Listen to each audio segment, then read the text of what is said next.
Hi guys, and welcome to the tutorial where we will explain how you can use Google Pay on iPhone. So let's jump right in.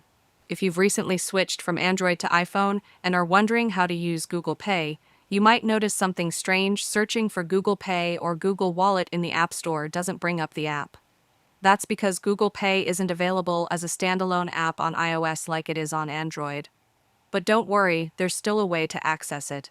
Just open the browser on your iPhone and search for Google Pay or go directly to pay.google.com. Once you're on the site, tap on the option that says Set up Google Pay. From here, as long as you're signed into your Google account, you'll be able to view your existing payment methods and add new ones by clicking the blue button. You can also add loyalty cards, gift cards, and manage your payment settings right from this web version. Now, while you can't use Google Pay for tap to pay on iPhone like you can on Android, you can still manage your payments online, send money, or even transfer information from your Google Pay to Apple Wallet if you're switching over fully.